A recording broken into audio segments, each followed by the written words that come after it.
casa grande é branca e branda como a seda, acolchoada, fina e nobre como a renda, mas aqui fora...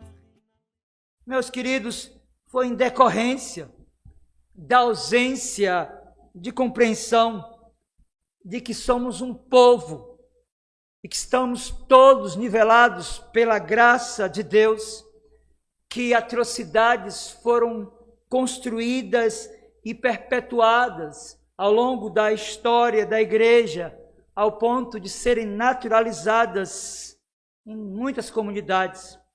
Cerca disso, atente para o comentário de William Hendrickson nessa passagem. Ele disse: é interessante notarmos que os judeus fizeram uma grande barreira entre eles mesmos e a população ou os hordas que eles definiam como os de fora. Também uma distinção entre as nações pagãs em contrastes com Israel. Às vezes, os pagãos eram chamados pelos judeus simplesmente de cães. Meus irmãos, até mesmo os prosélitos que se agregavam à religião judaica nunca foram completamente aceitos. Então, essa distinção de classe de pessoas proeminentes, mais importantes no corpo, que começa no judaísmo, tem assento também no cristianismo. Tiago, o irmão do Senhor, em sua epístola, critica aqueles que davam visibilidade a alguns e impedia a outros ao acesso a alguns setores da igreja. Meus irmãos, há muita coisa a se tratar aqui no versículo 28.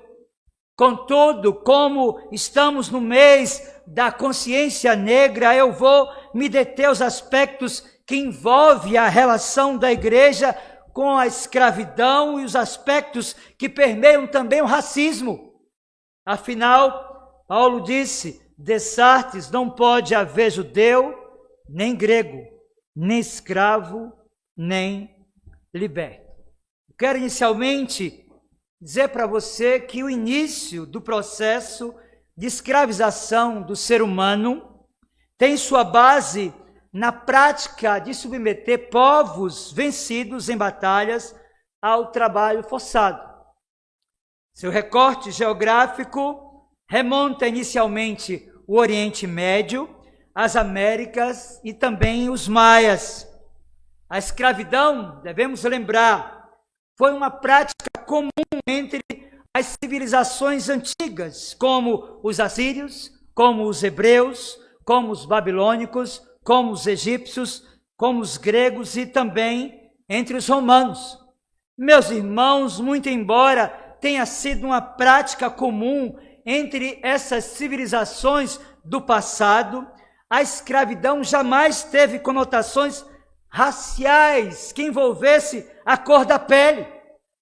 Esta prática escravocrata e racista tem sua origem entre os portugueses, que passam a explorar a mão de obra dos povos africanos, fazendo do antigo, do velho continente, seu locus para exploração e importação de homens e mulheres que perderam a sua liberdade e tornaram-se escravos, sendo enviados por navios precários para as suas colônias, dentre elas o nosso país, o Brasil.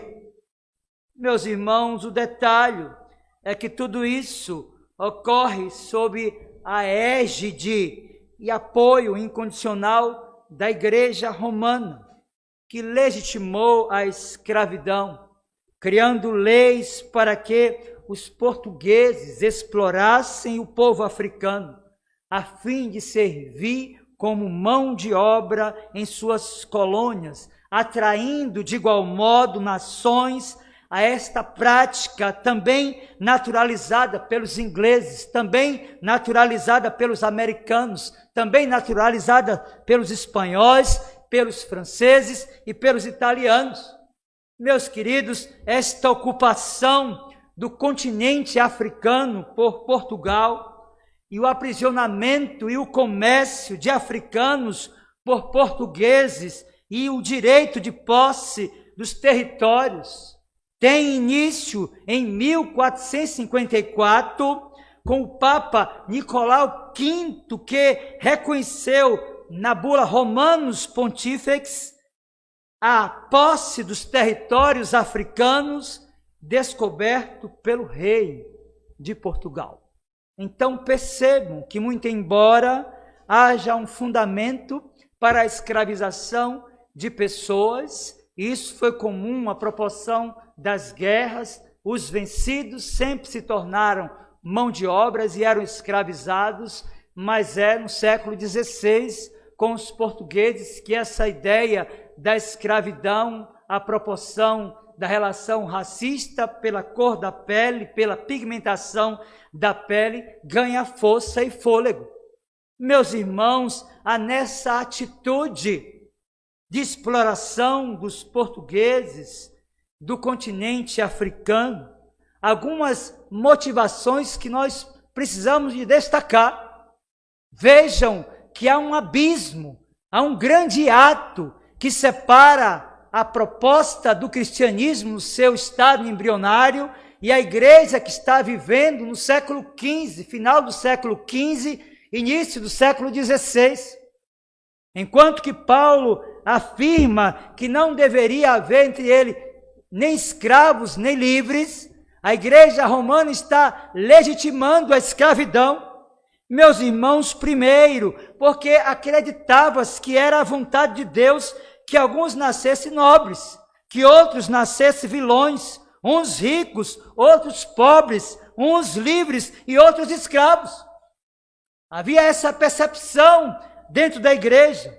Segundo, havia um conceito dentro da igreja romana que, tornando-se cativos de brancos cristãos, os negros teriam acesso à religião cristã e passariam a fazer parte do reino de Deus, recebendo este benefício. Não é esse o fundamento neotestamentário para a relação com a escravidão. Não é esse o fundamento neotestamentário para a relação com tudo quanto a igreja produziu ao longo da sua história.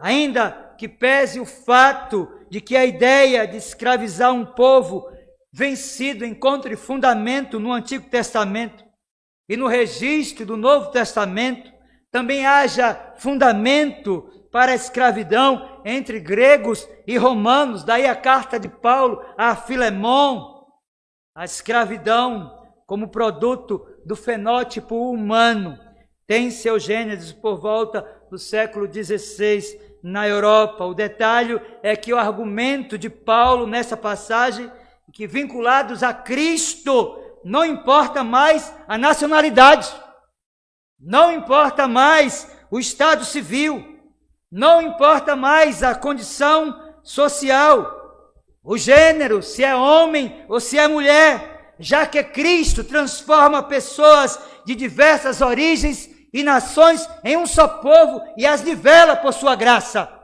Os nossos corpos sendo mortos pouco a pouco, os nossos sonhos já desfeitos, todos loucos. Na casa grande há uma cruz, uma parede,